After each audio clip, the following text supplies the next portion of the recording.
İsmayıllıda 31 yaşlı qadın itkin düşüb. Rayon sakini 31 yaşlı Aygün Əzizova aprelin 2-si yaşadığı ünvandan çıxıb naməlum istiqamətə gedərək bir daha geri qayıtmayıb.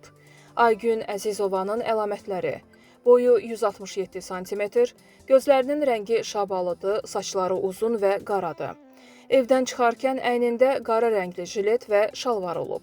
Şəkildəki şəxsi görənlərdən və haqqında məlumatı olanlardan Daxili İşlər Nazirliyinin 102 xidməti zəng mərkəzi və Nazirliyin sosial şəbəkələrdəki rəsmi səhifələrinə məlumat vermələri xahiş olunur. Sumqayıt şəhərində yerləşən şadlıq evlərindən birində ölüm hadisəsi baş verib. Şəhər sakini 1975-ci il təvəllüdlü Gülüstan Şahlar qızı Əhmədova toy mərasimində iştirak edərkən halı qəfil pisləşib. Ona ilkin tibbi yardım göstərilməsinə baxmayaraq qadının həyatını xilas etmək mümkün olmayıb. Hadisə yerinə hüquq mühafizə orqanlarının əməkdaşları cəlb olunublar.